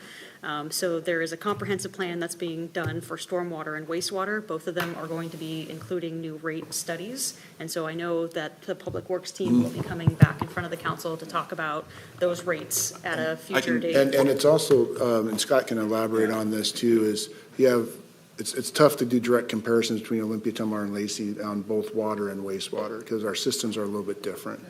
We have a heavy dominance for our water system. It's many wells scattered throughout, and others may have a different pumping system and then a conveyance system. So it's really hard because our rates are based off of what is it to maintain our systems as well as to build capacity for future growth. And the same thing with wastewater. I don't know. Yeah, I mean, Anything else to add? if you just think about how Olympia and Tumwater grew as cities compared to how the city of Lacey did, right? I mean, they grew from the in out, right, as typical city did. Lacey, we were a result of a lot of sprawl that had happened, and so we didn't have a water system before. Everyone was on an individual well, and so now you think of all the sprawl that's happened, you have to connect that into one full system, and then the sewer, you have to connect all that didn't exist before either. So we had to put, it's considerably more complicated how Lacey's utility was created and exists today compared to a city that's been around for 100-something years, right? And so it's just, you can't compare apples and apples. And then look how much we've grown compared to our neighboring jurisdictions. And so we've had to prepare for all that growth, which is real expensive. Another example is, say, Olympia, they have McAllister Springs, and they Very cheap. one concentrated area, but they have to transmit it all the way into the Olympia system. And then, Tumwater has another different style of systems. But for our wells, we have multiple well sorts scattered throughout the Lacey and UGA. They all have to be connected and maintained, and that's where those rates can be different from jurisdiction to jurisdiction. Yeah, I think you all covered it really well. Essentially, our infrastructures are very, very different. So they're going to cost different amounts to operate and maintain.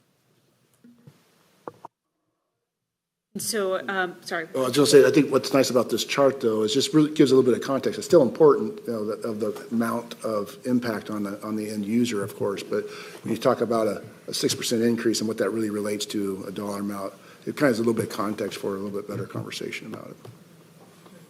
And I was just going to go back to, again, kind of the comprehensive plan and the process of rate setting takes into account, again, what the city's infrastructure has and those planning. And so that's all part of that process of helping determine, potential rates for the future.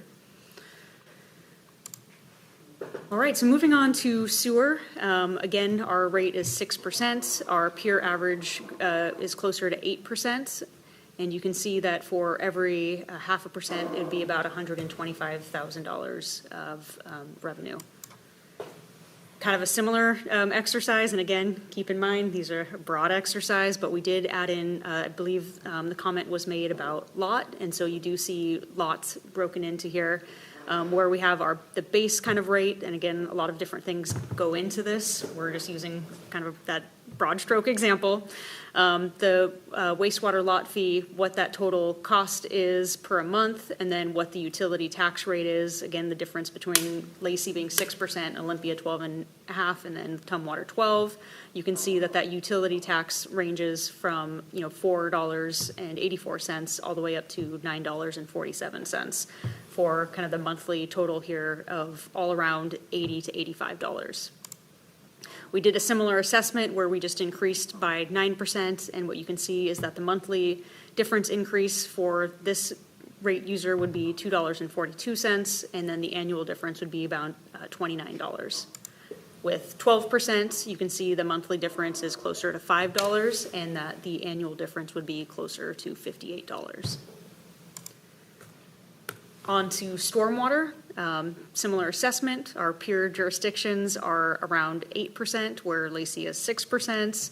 You can see that 8 to 8.5% would be $400,000 to $425,000 of revenue, which would be an increase of anywhere from $100,000 to $125,000. With every 0.5%, it would be an increase of about $25,000. You've seen this before, but to go over one more exercise here with you. For stormwater, Lacey is at 6%. Our neighbors are at 12.5% and 12%. You can see that the base is around $14.80. The utility tax would be around 90 cents for a monthly total of around $15.69, where with just Olympia as an example, the base is around $19.18. With the 12.5% utility rate, it's about $2.40 a month for a total of around $21.58 per month. Adding hypothetical increase to 9%, you can see the monthly difference would be 44 cents for the end user, and the annual difference would be around $5.33. And for 12%, the monthly difference would be around 90 cents, and the annual difference would be around $10.66. That is a flat fee, so that's the actual numbers there, right? Yep. That is all of the materials we have put together with utility tax. I did hear through the conversation of seeing some more information on our comparative peers between franchise fees and utility taxes. I just want to take a pause here and see if there's any other kind of directions or comments from the council. And also the breakdown of impacted households on the utility systems. Yeah, I mean, I'd like to put that into actual context, you know, because it's, I mean, what are we talking about for the average household based on their average bill? You know, it'd be a lot easier. Although, like I said, I'm not really comfortable at this point looking at utility, like raising our utility tax at this point when it comes to our water sewer.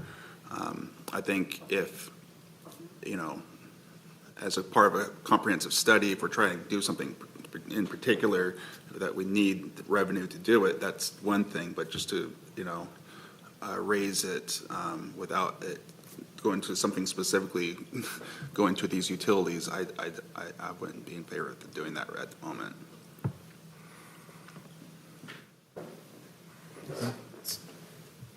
I think we need to look at the whole picture, including that. So, I think we're going to have to make up the difference somewhere in the revenue that is being projected and the budget that we have. And so, yeah.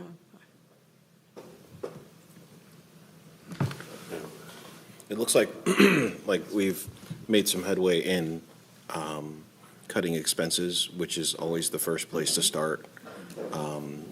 And so, you know, with what you guys have done, you know, bringing us an additional 960 and some change, I think that's a good start. And before we start talking about increasing, you know, taxes and stuff like that. So I'm glad that you guys found some money by trimming some expenses first, but I'm also glad that we're taking a look at this and seeing our options. You have to understand how the budget goes. That would be $960,000 in savings we have had at the end of the year that we're just not taking it as savings off the top, right? Right. Because we budgeted for it, but it didn't actually happen. So that's just, we're just making our budget come into more closer to reality than that's what happened. I know it's unrealized, but still. Just a couple of quick comments. One is, you know, we have to remember that we recently went to the public regarding a tax increase and we're told no. Yep.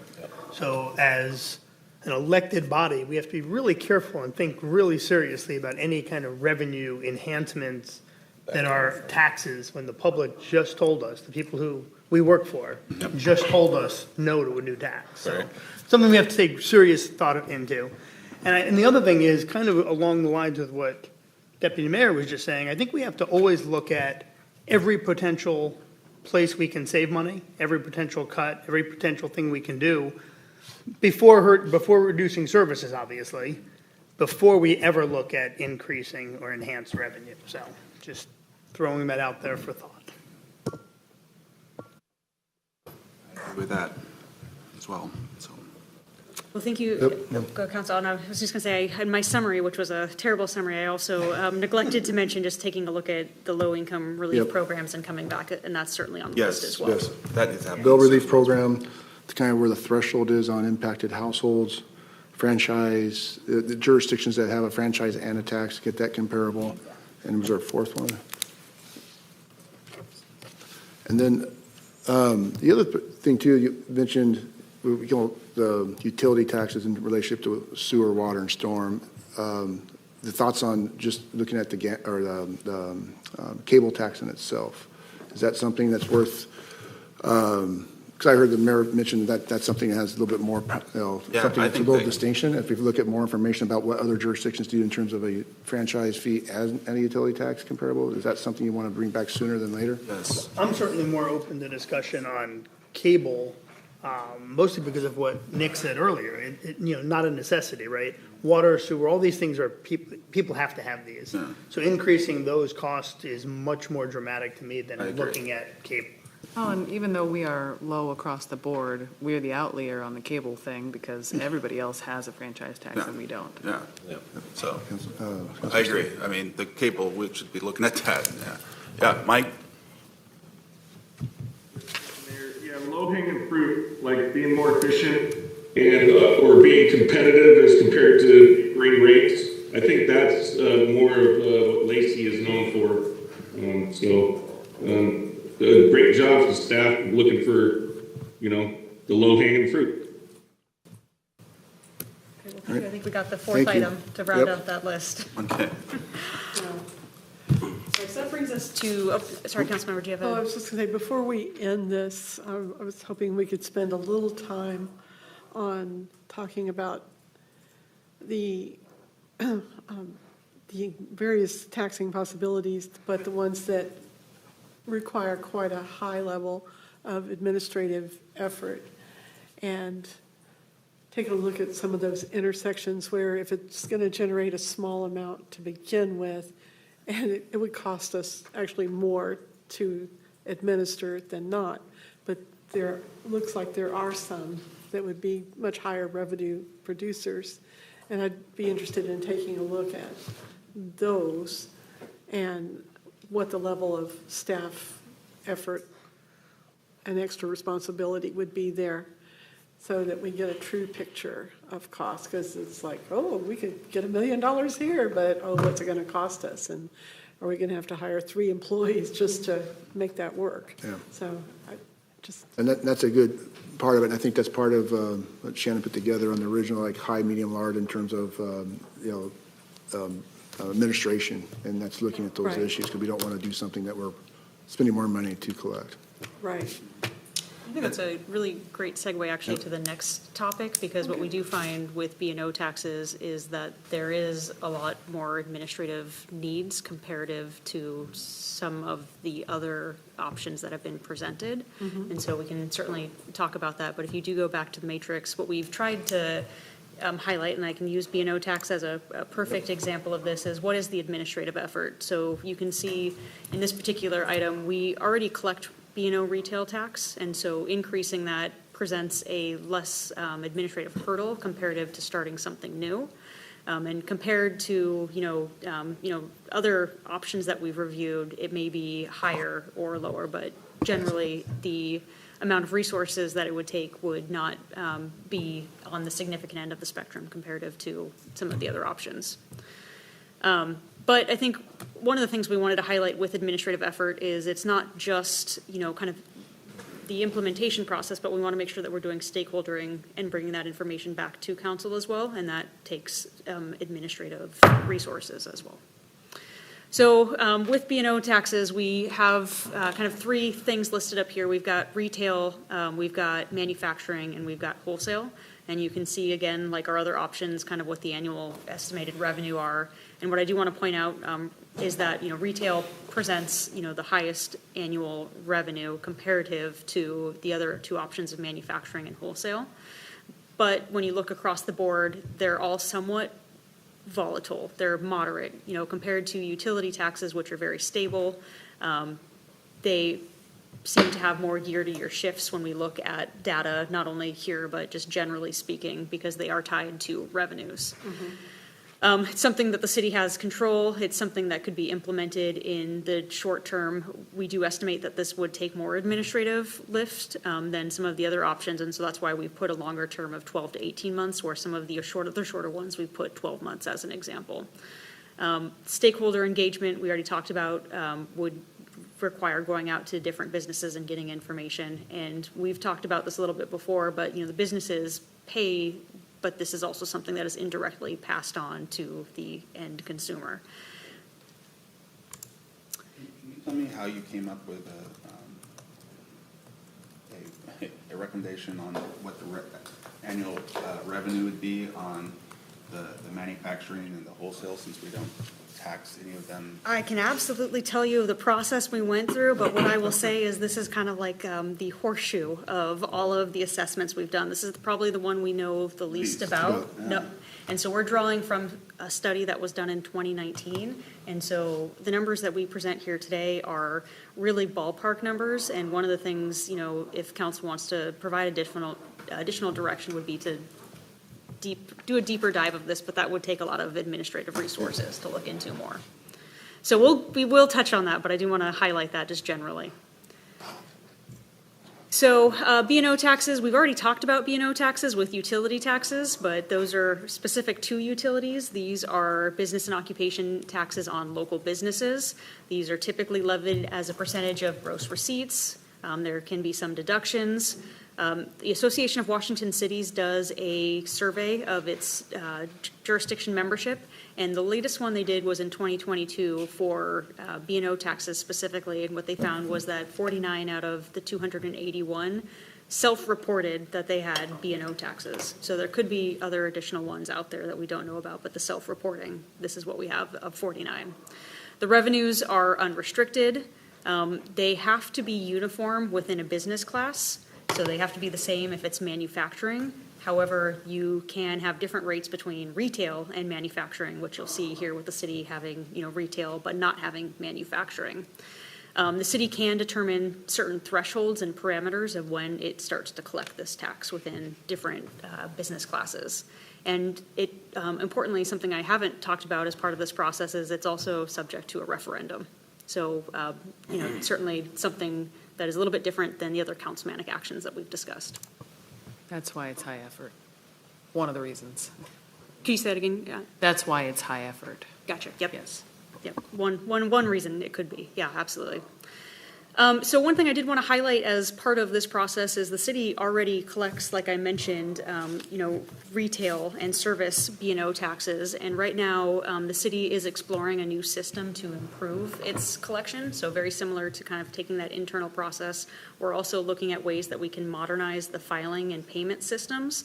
That way we have better enforcement, better compliance, but also better outreach and engagement and equity across all of the businesses within those classes. And so that is something that I know is going to be coming forward to council in the near future. And the goal really is to improve the effectiveness and fairness of the tax collection. And one of the things that we're considering as we're looking through this process is that, you know, having a system like this, if we have improved filing, if we have improved payment, if we have improved enforcement and compliance, that we'll see an increase within revenue within the areas already with B&O taxes, and that any costs associated with this in the future could be offset by any new revenue that it brings in. So just looking at B&O taxes, so you can see the city's rate with retail, it's 0.1%. With services, it's 0.2. You can see what the max state rate is, and you can see where the city has some potentials to consider. That's in manufacturing, it could go up to 0.2%. Within retail, it could go up an additional 0.1%, and within wholesale, it could go up 0.2%. So taking a look at our comparable size jurisdictions, what you'll see is this looks a little bit different in the last couple of tables that I presented, where there isn't every column filled out with every cell. So you can see we have some peer jurisdictions that have B&O taxes, and so what we've provided here is the average of those that do. So down here at the bottom, you can see that 50% of the peer list that we have here has a B&O tax, and then what that average rate is. So for manufacturing, it's that 0.1%. With retail, it's a little over 0.1%. With services, it's almost 0.2%, and then wholesale, 0.1%. You can also see the different thresholds that have been set up by these jurisdictions by quarter or by annual. I've also provided, and I don't expect anybody to be able to read and see this, but I did want to provide all this information for you. So you can see all of the 49 different jurisdictions that have B&O taxes, and this one is actually effective of 2025. Do we know the history of why we had it on retail but not on wholesale, or? No.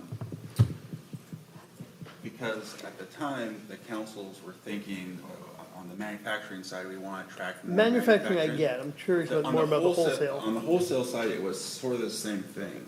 Yeah, you have to remember, we didn't have the built-out of our wholesale that we do now. And so there was this sort of thought that we could use this as an attraction. What we found out in the meantime, though, is no one has located, none of these men took this into account at all. And I actually think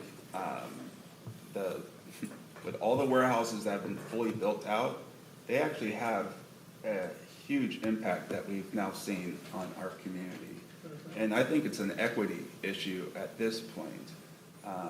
And so I think just from a standpoint of fairness and how much impact they have on our northeast community, we should definitely look at some more information about the wholesale for sure. Manufacturing, I think it's probably such a small amount that it doesn't make sense. But I agree. Yeah. Mr. Mayor, if we could get your mic on.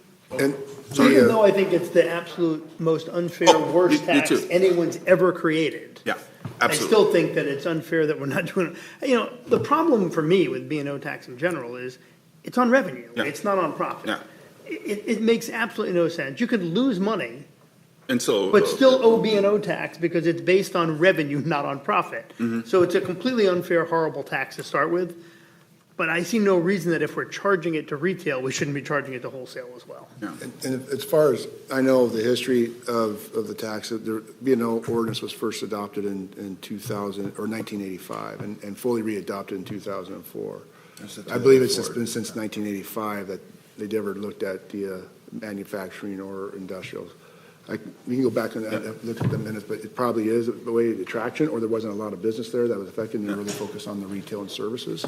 But now, as we've gone through, as the mayor said, and working with the businesses and locating, when they come to us and talk about locating to Lacey, they never brought up what the B&O tax issues were. We talk about it, but it was never a deciding factor. It was more of labor pool and proximity to the ports. And The thing is how you collect B&O tax on warehousing, you can do it a couple different ways. That's the information I would like for us to research a little bit more to bring back on how we do this. And obviously, it doesn't make sense. We shouldn't implement any of this until we get into the new system, because then it's pretty straightforward. Otherwise, sending them a piece of paper to fill out, that would be a nightmare. As Shannon mentioned, this is the one we have the least amount of information. We got to do some more digging. We got to look at what are those options, kind of weigh in the administrative capacity. If council gives us direction to kind of pursue that work, we wouldn't, as the mayor said, we wouldn't necessarily bring it on until we're also dovetailing it with our new online reporting system, because that's going to help also in terms of not only compliance, but also ease of reporting and notification. When do we anticipate it being in the new system? We're working that into this year's budget proposals, and we would start in January. But that, you're onboarding a new system, so that takes time as well. It takes a staff resources, and I think you're gonna have to the amount of onboard It said 12 to 18 months on this one right off the bat. Yeah. But to start to work now Yeah. would get us to that point in mid-year next year, potentially. I think the amount of time we would save on staff alone going to the new system is going to be pretty amazing. I would agree. So the mayor did bring up, there are other revenue generating business license kind of approaches, such as, head taxes and other number of employees, et cetera, et cetera. This does not contemplate any of that. This just looks purely at the B&O tax rates. Just want to make that clear. That's not something we've done a study in yet. But what I'm about to say is the study that has been done is, like I said, closer to just general estimates. So what we did was we took a look at a study that was performed for the city back in 2019 by the then economic. George Smith and I were putting that stuff together, so yeah. And so what the findings were, there's no exact amount of information or revenue, so it makes it really hard to guesstimate. So as a proxy, what they used was data from the Department of Revenue based on NACIS codes. They took a look at businesses that would be engaged in manufacturing and wholesaling, and completely in all of the process, they said there's so many shortcomings to this data, we really won't know until we go out and we get a lot more information. So yeah, so I want to say the same thing when we look at this. So what the findings of that report were that in 2019, manufacturing with that 1/10 of 1% would be around 1,500. With the 2/10, it'd be around 3,000. For wholesale, it'd be around 64,000 and about 128,000. All we did to kind of take a look at this, again, because we don't have any better data now, is to apply a increase over the years based on the number of years and inflation, and so it is not a good increase. But what we determined, based off of what we have right now, is that looking with a 30% increase, 5% for each year, so inflation plus growth, the estimate would be that manufacturing with 1/10 of 1% would be around 2,000, for 2/10, 4,000 for wholesale, 83,000, and for 2/10 for wholesale, around 166,000. And again, this was a lot of handwork with Department of Revenue and just kind of identifying business by nexus code, but we also didn't have a full inventory of businesses. We did a lot of guesstimates, but we also didn't want to overestimate either. And manufacturing, then we didn't have a lot of manufacturing. I think we have more manufacturing now. So And you just think about how much the two manufacturing, Callison's and group, or what's the manufacturing that you spoke at? Ecos. Yeah, Ecos. and- I mean, how much business those two do? There's no way but that's again, that but number. we're working with gross sales or dollars. We were looking at just guesstimating, so we just didn't want to overestimate either. But anyways, we can definitely take the work to update this information and get more accurate information.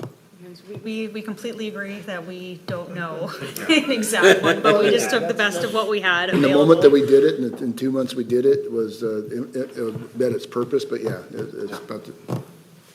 So last thing I just wanted to highlight, and again, we focused on manufacturing and warehousing, but also with retail being at the 1/10 of 1%, you can also see what that increase to 2/10 would look like, which could increase, if you were to go the full 2/10, about $2.3 million.